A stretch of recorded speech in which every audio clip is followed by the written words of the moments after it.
The Chicago Bulls lose their second game in a row to the Orlando Magic, and for the second time in a row, they scored 33 points and a half. We're going to talk about a little bit of that today in Billy Donovan's comments after the game, but more importantly, we're going to talk about today, when is this franchise going to learn to stop betting on coaches? We're going to talk about that. Plus, now we know the preferred destinations that Zach LaVine and his management group have, and we're going to dive into the mailbag. All that and more right after this. You are now tuned in to Chicago Bulls Central, your number one place for all Chicago Bulls news and content.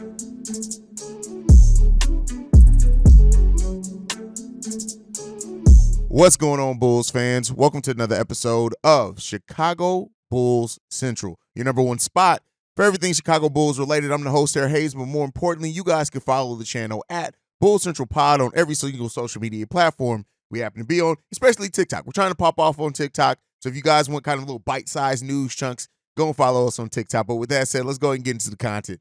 So the Chicago Bulls lost again to the Orlando Magic last night. And, you know, this game was kind of similar to the last game against them.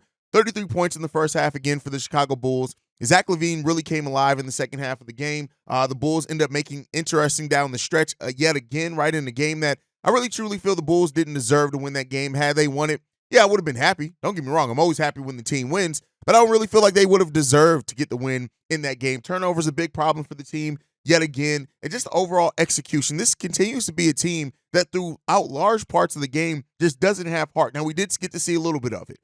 Billy Donovan made a change to the starting lineup yesterday. Alex Caruso actually started at the power forward position. And, you know, it kind of is what it is when it comes down to that.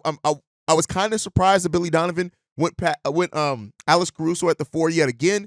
But when it all comes down to it, Billy Donovan is just trying to find something that's going to work for this team. And, you know, that is the job of a coach, is to find something that's going to work, that's going to bring out a different mix, that's going to bring out a different result. And for what it's worth, Alex Caruso absolutely balled out last night. Like, to see the way that Alex Caruso played, especially down the stretch of the game, and I know at this point probably most people have seen my rant after the game, and, you know, that is what it is. But Alex Caruso scored 18 points in this game. And he came in 4 or 5 from three-point range. Keep in mind, Alex Caruso, a 33% shooter, I think, last season. He's shooting the ball like almost 50% from three-point range so far this season. He goes 5 of 6 overall from the field. He scores 18 points in this game. And, you know, a big part of it as well, Zach LaVine really stepped up in the second half of this game. Didn't really even take a lot of field goals. If you just look at Zach LaVine's production, for example, he only took 6 total field goals, making 3 of those in the first half of the game. Second half, completely different story. He goes 9 of 14 from the field. He scores 25 points overall in this game.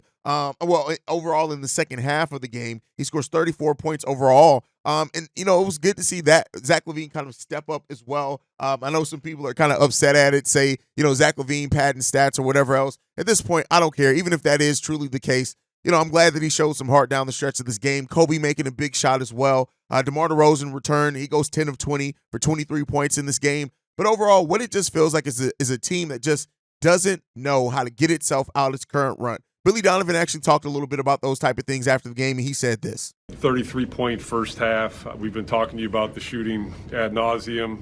Did you like the shots you're getting in that first half? Did you like the pace you guys were playing with? No, I didn't like the pace. You know, I think generally when you're not playing with great pace, you're not going to really generate great shots. You know, it was a high turnover half for us, and you know, we just got to find a way to, you know, play the way we did in the second half. And I'm not even necessarily talking about that we were like mistake-free, but just the force and pace we played at with both ends. And we got to be able to establish that for the whole game, because we're certainly digging ourselves, you know, incredible holes to come back from. And I give our guys a lot of credit for fighting the way they did to give themselves a chance to win the game. But that's a tough way to live, you know, and I think when they play like they did in that second half, it's inspiring to watch. There's some force, but I thought their aggressiveness on both ends did not enable us to generate good shots, didn't enable us to get downhill.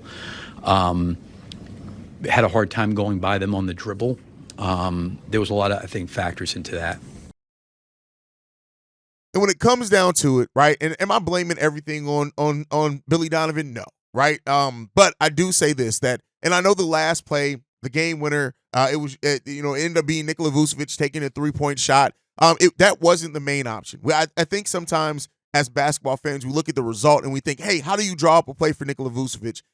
When you really look at that play and break it down, It was about 3 different options on that play. Zach and DeMar were options number 1 and 2. Vooch being open at the 3-point line wasn't necessarily the goal of that play, but it was the result of the play, and it just didn't work, right? And so, when it comes down to it, the way that I look at it is this, right? As much as you guys know, I don't like Billy Donovan, but it seems like we've gotten into the spot again where this Bulls franchise is choosing a coach over a player. And, it is what it is. Like, Zach LaVine has requested a trade. He wants out. That is what it is. We'll talk a little bit about his preferred destinations here in a second.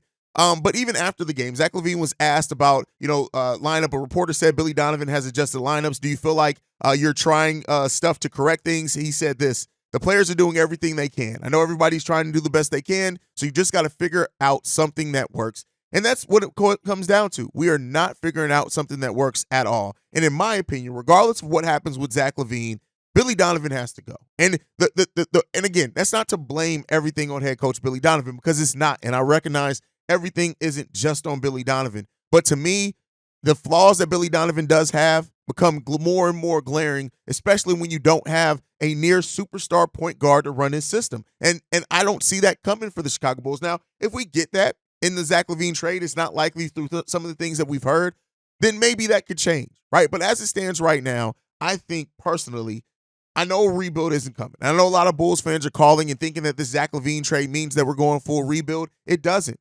I hate to tell you this, but it doesn't. This team isn't going full rebuild right now. It just isn't. But this team is gonna try to get some pieces back to try to still compete. That's what this team is gonna try to do. I don't know how successful they're gonna be in it, and there's a high probability we're more frustrated at the next version of this team than we are in this version of this team. But when it comes down to it, you have to ask yourself, a less than 41 win percentage for Billy Donovan. What has Billy Donovan done? Has he developed players well to where you could say, well, we're getting rid of a player that was getting older. We're gonna get a little bit younger. Maybe the young guys can have a chance. Has he done that? No, not particularly well. Has he even used this roster of players to the best of their ability? Yes, this roster has flaws, but has he used them to the best of their ability? No.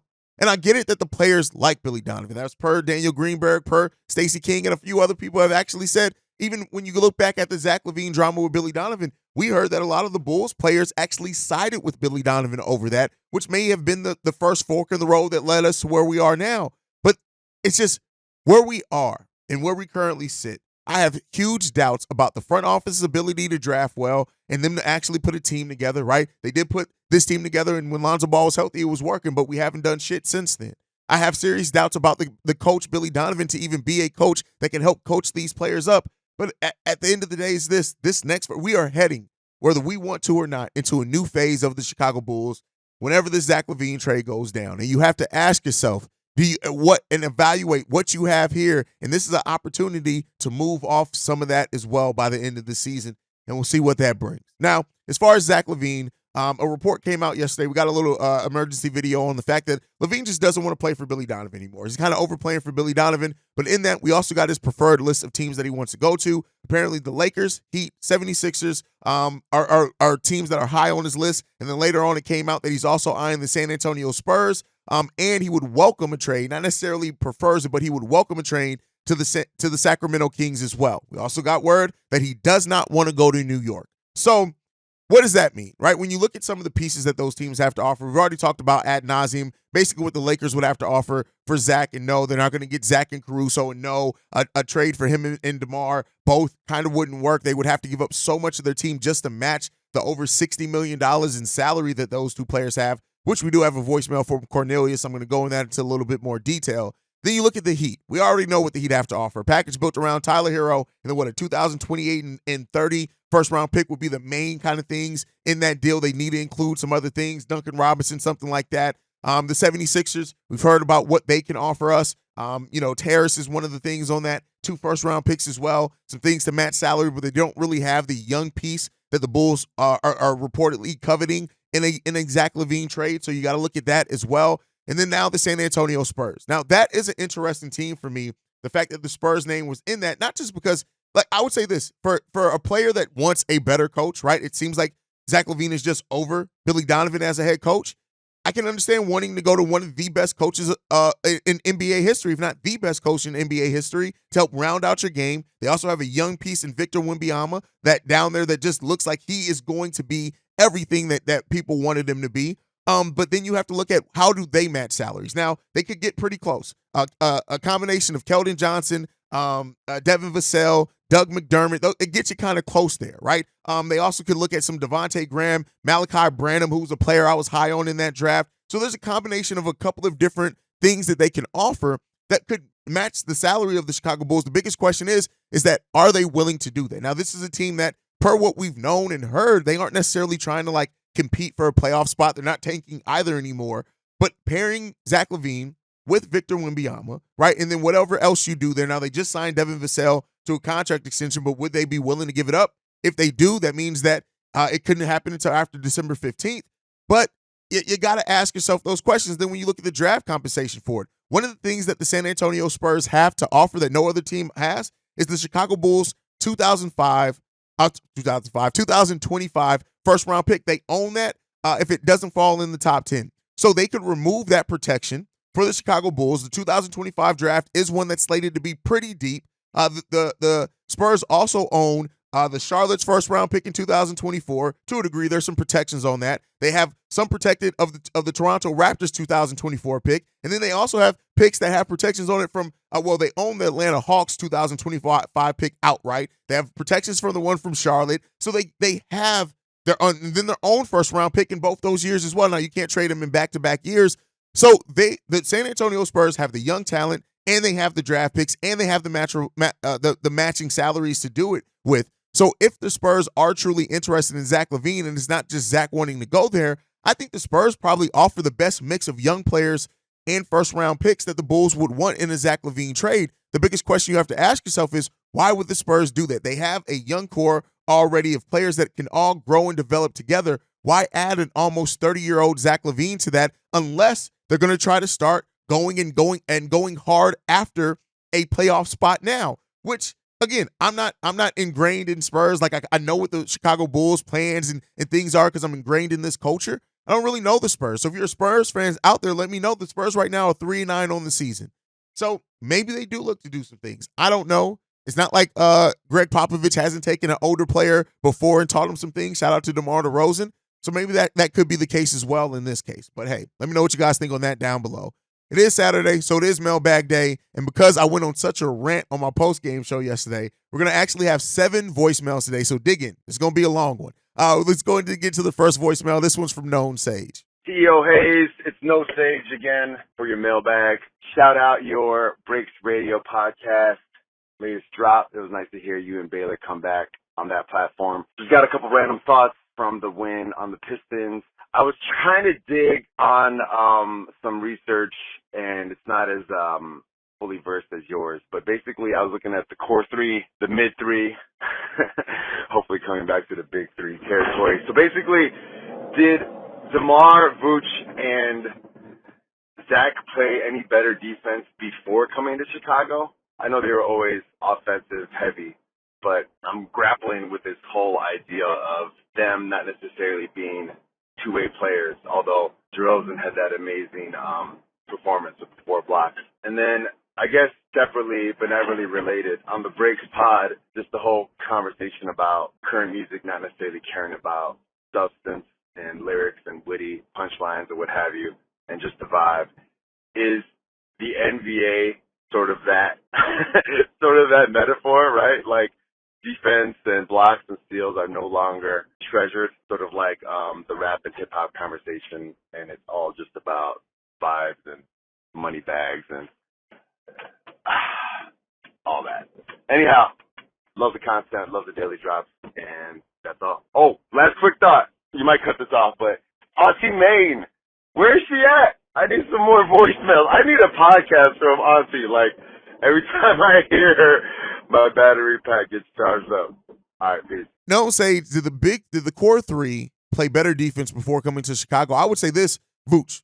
Vooch did have times of playing better on-ball defense than in Chicago. He's still been a solid on-ball defender, but hasn't been great. Zach LaVine has gotten better as a defender over the last few, not this season. This season it's been trash. But no, they weren't They weren't better defenders before they came here. They are who they are. They are who we thought they were. Now, as far as the metaphor you made and linked it to the Breaks Radio podcast that I do, the hip hop podcast, is I would say, yeah, this current generation of players, they don't prioritize the basics. Nobody follows up their own shot anymore, or very few players follow up their own shot. The basics aren't the basics, and that's traded in for taking further out threes and doing that type of thing. So that's kind of everything evolves. And, not every evolution is good either. So, it is what it is there. But yeah, I would say that that's kind of the comparison there is that players just don't value the fundamentals anymore. And that's why when you see players like Alex Caruso that do, they become so valuable because not every player does that anymore. The things that used to just be the basics, the things that used to just be bet on most players doing, you don't anymore. And so now it makes the ones that do that even more special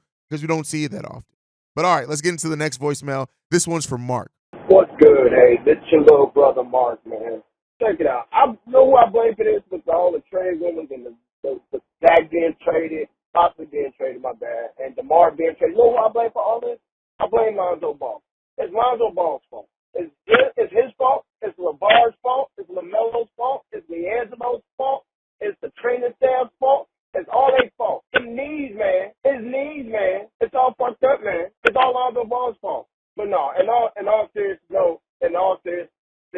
though, I do hope that, I think all Bulls fans kind of seen this coming with Zach and or DeMar being traded. In all seriousness, I just hope that they front offices build a team that is at least competitive and if not fun to watch. Just give us something to enjoy when we watching the games, man. Like right now, we're in a depressed state. We sad, we pissed off, we angry, because our team playing like ass, bro. Like our ass. And they losing games that they shouldn't be losing. The teams that they shouldn't even be losing to. And it's fucked up. And it sucks. And, and every year we come in, we root for them, and it's like we got off to a good start when they first put this team together with Lonzo Ball, and they were excited. That's why fuck that. That's not Lonzo's fault. It is Lonzo's fault. I'm blaming Lonzo. I'm blaming them knees. I'm blaming his rap career. I'm blaming everything. At the end of the day, it's Lonzo's fault. All right, Hayes, have a good one, bro. Peace. That's funny about the current situation, Lonzo's fault. But as far as competitive team building, that's the biggest question in all this is that if this team does go into rebuild, which again, like I've said, from what we've heard, from all indications, a true rebuild isn't coming. Maybe a modified version of that where they get some more first-round picks and they push some things out. But a true rebuild where we're just bad and not trying to compete, I don't think that's happening per what we've heard. But one thing that says that in this, though, is that do you trust the front office to really get to that point, right? And that's where I kind of sit as well. Like, don't get me wrong. I commend the front office for the version of this team that they had the vision for, that they built with Lonzo Ball when it was healthy. It was working, right? But you don't keep getting passes for a 35-game stretch that you haven't done anything else since then other than hope that you're going to get back to that place. Last season was a big amount of hoping that Lonzo Ball was going to be able to come back. It didn't happen. This season, like I said, they didn't come into the season hoping that Ball was going to come back. But we also didn't make the super big moves or try to really stay competitive towards like some of the moves that the other teams made in the Eastern Conference or around the NBA. And so, this is the time. Like I said before, this Zach LaVine trade, to me, it signifies, all right, you have to get this right. Whatever comes out of this, you have to walk away from this with a player or piece, not necessarily saying right away, right? It has to either come in the players that you trade for or a player that you draft with the picks that you get. You have to come away with somebody that you can start building around and that you see as that future building block piece. And will it happen? It's rare, right? It's a rare case. But let's hope that this front office can do it, and let's see if they can. All right, let's get into the next voicemail. This one's from Big O. What's the word, Hayes? What's up, brother, man? It's Big O, man. You know I have to call in amongst the Zach drama again. But, yeah, man, we talked about it. You asked the question, do we trust the front office to, restart this team? And last time I called in, I kind of hit on it a little bit. But I'll say this, and we all know the front office ain't going nowhere for quite a while, right? But I will say this is where we'll be able to see how good AK and Mark Elsley is. This is when we really can see if they got an alpha talent. And this is when we can really, truly start judging them. Not to say we can't before with Patrick and Terry, but, for a lot of us, I can't speak for everybody, but for myself, I feel like, I kind of like, y'all messed up on that. Yeah, y'all messed up on that. But it ain't, I can't really kill them right now because the team just all jacked up. So I'm more killing them for the construction of the team than the players they drafted, because even if you got talented players and you got questionable coaching, you got veterans on the team and you're trying to win. You're trying to do too much at one time. So when you clear it out, now I can see, okay, you're keeping Billy Donovan around, so can you pick the right players that can flourish with him, and then it all can flow together and it can look good? You know what I mean? Then I can truly start judging you then, so I can't say that I don't trust them or I do, but this is where they got to make their money at. Second part, I think Sacramento could be a sneaky team too for Zach LaVine. I heard you mention some other team. I think Sacramento could be in there. I think it probably can be another team or two that could probably sneak in there for Zach. But I got a different trade scenario because I know you and Pat talked about it. Boots probably should still be here, but everything should be on the table. If you trade Zach, everything should be on the table. So I got a trade idea. You know what I mean? Just a base at least. I think with a team like OKC, a team that has more draft picks and more skilled and talented players that they can't play, they have to start moving players out. Because players got to start getting paid. What if you try to convince them to send Vooch and Caruso to OKC for Jalen Williams and pick? They can move Shaq to the 4, and you probably got to throw some salary fillers in there. You probably get a couple picks as well. That'll help shape up, give you a player now and picks for later to, help move this thing along. Can the front office be trusted? Kind of goes back to the last voicemail. I really don't know. I'm of two minds with this. I know that they didn't bet on Lonzo Ball having a near career-ending injury, right? Even if they did look at it and say, hey, he may have some injury concerns here. I think that's why they brought in Alex Caruso. That's why they were happy with the development of Io at that time, right? Because I do think that they looked at it and said, hey, there is a chance that Lonzo is going to miss about 20 games a season. But I don't think it's hard to forecast for this extreme of what happened to the Chicago Bulls and where we currently sit at. And so, this is what I'll say. I'm still giving this front office a chance to earn my trust. I'm giving it a chance. Do they have my blind trust? No, they don't right now. And I don't think they've earned it, but I'm giving them a chance to earn it. Whatever this next phase turns into, this is it. This is going to tell it for me, right?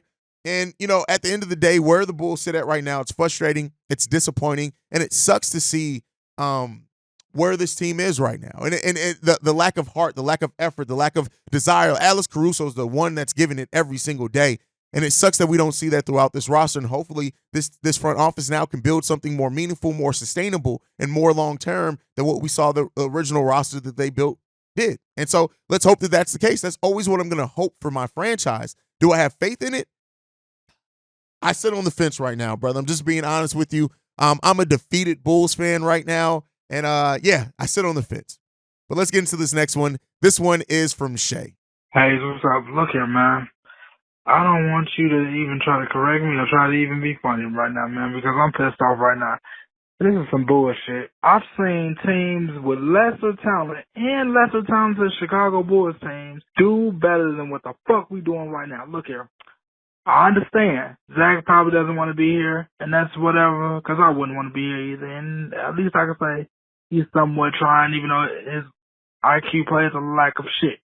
But the one motherfucker I got to get mad at is Billy Donovan. Billy. I know you respect Alex Caruso. I like his defense too, but goddamn it, you can't put him just on everybody. And I know a lot can happen between now and December and now and June, what the fuck ever, but goddamn it, this is some bullshit. We are dying on a damn hill and won't nobody do shit about it. Look, I'm okay. I get it. A lot of these games we lost closely. That's all right. That's fine. But our bench can't come in and fucking save us. Look, Hayes, I'm at the point right now where I'm just pissed off, and this team really just needs to either show heart or stay the fuck home. Anyway, tell me what you think. The Bulls dying on a hill, a Billy Donovan hill. Yes, Billy Donovan is hugely disappointing. This team is hugely disappointing overall. And there are just some glaring flaws that I don't know if this front office thought that they were just going to be able to, if we were going to be able to overcome with continuity. But the continuity bet was not the right one, right? And of course, that's hindsight now. And I know a lot of Bulls fans thought it wasn't the right one then. But at the end of the day, Billy Donovan ain't the guy. Like, he's just not it for me. And I'm not even here to correct you at this point, Shay. If you can't tell, I'm defeated, bro. Like, I really am over this team right now. And so I really just ultimately hope that this, whatever, like I said, I keep saying the next version of this team, I really just hope that it really gives us something different for once. Like, I just hope that it does. And like I said in my rant video, right, is that this team, we're competitive when we get lucky. We got lucky and got Jordan. We got Scottie Pippen, then we built around that, right? We got lucky to get the number 1 overall pick in a year that we probably shouldn't have had it, and we built around that and got close, right? I do think had Derrick Rose not went down with injury, we would have had title number 7 by now. But all the woulda, coulda, shouldas, right? You can't keep relying on luck. Yes, there is always a part of luck in success. In every success, no matter what it is, personal, professional, whatever, there's a bit of luck in every bit of the success, especially when you're talking about building an NBA team, because you just got to make sure that you get the right guy. But ultimately, where it sits right now, I'm disappointed in Billy Donovan. I'm disappointed in the front office. I'm disappointed in ownership, and we'll see if they can get us out of this. Do you have faith in it? That remains to be seen. But right now, things are struggling, and we standing in shit. That's what I got to say with that one. Let's get into this next voicemail. This one's from Cornelius. Hey, what's good, Hayes? It's Cornelius. I got a 2-part question. I'm trying to get it done as quick as I can. Appreciate you like always, King. I know you might roll your eyes at it, but I got a trade. I know you might roll your eyes at the trade, but let's just say this. This shit ain't working. We need to blow this shit up. I'm gonna just say that first. I feel like we need to go ahead and trade DeMar, trade Zach to where they actually want to go. We know they've been loving the Lakers for a minute, so who will we trade DeMar and Zach for? Now, I don't know if the money makes sense. I know you more into that. But I was just saying, let's trade DeMar and Zach for D'Angelo Russell and Austin Reeves. Now, check me when I say this. I know you roll your eyes like, oh, here you go, D'Angelo Russell again. All this shit. But just look at the last 5 games. Just look at the season, but just look at the season totality. But look at the last 5 games D'Angelo Russell been playing. He's been playing spectacular. And the one game that he had 11 points, how much assists did he have? I want you to see that, how much assists did that man have when that man had a semi-okay game with 11 points. Now, Austin Reeves is just a bucket and a facilitator as well. Not as good as D'Angelo, but I really feel that if we do that, that makes the team young. They'll be able to gun. They'll be able to, run more freely of Billy's system. That's if we're keeping the ball. And the other thing is, if we go trade AC, this is why we asked for 2 first-round picks. I know people was looking at it crazy, like, why the hell would we trade AC and anybody would take 2 first-round picks? Now we see it this season how much he meant to us. So what do you think, realistically, we could do AC? I'd be thinking about Suns, Sacramento, Memphis, Dallas, somewhere out the West where they compete for a championship. And I want to know, do they got anything to offer when it comes to that? Appreciate you, I don't want to trade AC. But if we blowing this shit up, he deserves better. And I be saying that the ones that could be the veterans that lead the young guns, that trade I commit with D'Angelo Russell, Austin Reeves, and we send P. Will, and P. Will already on the bench. We send Kobe, so Kobe, if he will, be on the bench. But I'm just rambling, man. But what you think about everything I said, man? Appreciate you. It's always King. All right, so Cornelius on this, back on this D'Angelo Russell train, and I understand it, right? Especially now with what we've heard, I kind of understand it. But here's what I'm going to say: Austin Reeves and D'Angelo Russell. See, even my lights are depressed. That's how bad it is right now. It doesn't even get you close to matching DeMar DeRozan and Zach LaVine. And that's what I kind of alluded to at the beginning. There's no way that you can trade DeMar and Zach to Los Angeles. It's not going to happen. I can tell you that right now. They would have to include one of Anthony Davis or LeBron James, and they're not, just to make those salaries work. Otherwise, they'd have to include like 6 or 7 players to match the over $60 million from DeMar and Zach LaVine, and that's just not going to happen. It's not going to happen. We don't have the roster spots open for it. It's not going to happen. So that version of the trade isn't going to happen. Now, if you're saying Zach LaVine, then yeah, a combination of basically D'Angelo Russell, Austin Reeves, and Rui Hachimura do get you close. The draft capital is kind of the thing in the question there. If the Bulls are interested really in the picks that the Lakers can't offer, the Lakers can't offer their picks in 2025, 2026, the first pick that they can offer in a trade is 2028. And so They can offer 2028, 2030, and is that too far out for the Chicago Bulls? That's where it really comes down to. But the DeMar and Zach thing, Corin, I get where you're coming from with that, and it's just not happening. Now, AC for a first. Listen, if the Bulls are going to move Alex Caruso, they better damn well get multiple first-round picks because that's how important he's showing that he can be for a championship team. And because the team that he would be going to is a title, it would theoretically be a team that's pushing for a title, their picks aren't going to be extremely valuable, right? It's not like it's going to be in the team. So you are going to need multiple first-round picks, but I hope Alex Caruso stays, much like you. Alex Caruso is an important player, and I think he's important for culture setting. I love Alex Caruso end up staying no matter what happens with this next version of the Bulls team. But all right, let's get into the next voicemail. This one's from Troy. G'day, Hayes. It's Troy down in Australia, mate. Mate, what the fuck is going on with this fucking team of ours, mate? Like, we can bitch all we want as much as about the players. Zach playing like absolute dog shit. DeMar's been average. I mean, when the fact that Alex Caruso has been our best player, we got some fucking issues, mate. We got some big problems in this team. And you know what? Bubblegum Billy needs to be fucking fired. AK needs to fire Mark Eversley. And then Jerry needs to fucking fire AK. And then Jerry needs to go fucking sell this team and fuck off and go count his money elsewhere. Because I'm fucking done with this shit. Like, we've all been supporting this team. Like, I know you, Hayes, mate, just like me, we've been supporting this team for fucking decades now. And this is the shit we've got to put up with now. Look, honestly, I don't know what's worse. Like, what we're going through now or watching that Jim Boylan shit with, in comparison to expectations of what we're expecting from the team, well, I don't know what's worse. Like, the Boylan era, like the end of the Garpax days, or this. I just don't know. Like, I don't know, man. This team's giving me the shit. But, you know, still going to keep watching because, you know, that's what us diehard fans do. I'm always going to love this team, this franchise. This shit's got to change, and it's got to change quick. Like, Zach's got to go once we find the right deal for him. Jamal's got to go.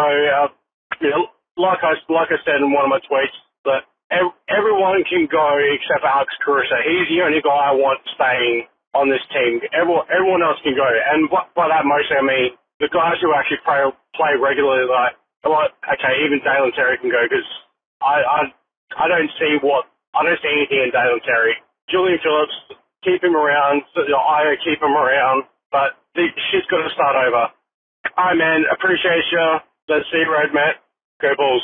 What's going on with the Bulls, my brother? I agree with everything you said.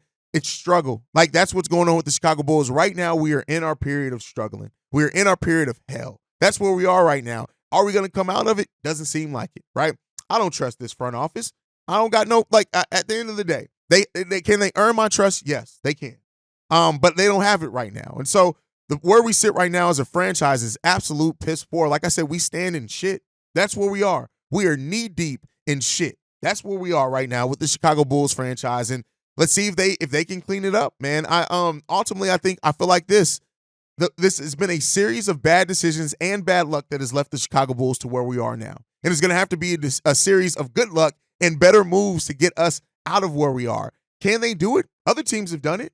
And it's absolutely possible. But we have to see it come through making smart decisions for this franchise and decisions that I don't think that we've seen in a while. It's a mixture of ownership as well. But again, like I said before, paying the luxury tax wouldn't have saved us from where we are right now. It just wouldn't have. We got to do more than that, right? We have to draft well. We have to go after the right free agents. We have to have relative health. We have to develop. That's where we currently have to be at right now. What's going on with the Chicago Bulls? Shit. Because we're sitting right now in a place of absolute struggle and dog shit. And let's hope that we can come out of it. All right, let's get into the last voicemail. This one's from Auntie. Hey, what's up, Natural? This your Auntie going. You know how we do it. But hey, this is for Zach LaVine, man. I feel like if the Bulls got some shit going on, the Bulls, Zach LaVine ain't happy with DeMar, Woods, or motherfucking Billy. We don't deserve this shit. The way he been playing, he have a fuck you attitude. He didn't give a fuck how he was playing. He didn't give a fuck if we lost or not. Zach LaVine had a fuck you attitude for everything that was around him. He's standing in the corner, moving without the motherfucking ball, just standing there looking like a goofball Jamal. Listen, this Chicago bullshitters, that's their name, bro. That's this. I don't know what the fuck they got going on. I don't know what drugs they on. I don't know Zach LaVine. If you're not happy, you need to step up into the media and say that you're not happy. If you're ready to go, you need to let motherfuckers know that you're ready to go. This team right here is not happening. This is not what the fuck. No, this is not it. Because the Bulls fans don't deserve it. Whatever y'all got going on, y'all got going on. Whatever y'all got going on in that motherfucking locker room, when y'all get this motherfucking court, y'all is that what motherfucking work. Y'all put that shit behind y'all, do y'all motherfucking job, win some motherfucking games, then argue about it again in the locker room. I don't give a damn.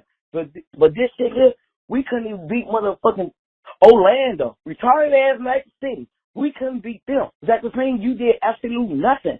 For the last couple of games, you've been doing nothing. Nothing, bruh. I mean, nothing. Bro, I had your ass over 22 points. This bitch couldn't even score 20. This shit not making sense. It's some weird shit going on. But as the Bulls fan, I would love for the Bulls to keep the Zach LaVine. DeMar, Billy, they ass go. I don't understand why Zach LaVine in a trademark any motherfucking way. And DeMar, this is his last motherfucking season. Ain't nobody talking about his weird ass.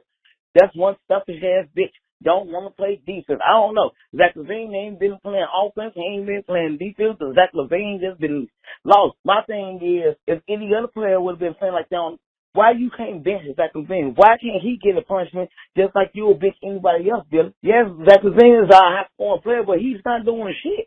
If you not doing shit, I can't you fucking us up in the game. You slowing us down in the game. You did absolutely nothing until the fourth quarter. You scored 12 points in the fourth quarter. That was bullshit. That was bullshit. That was bullshit. That was bullshit.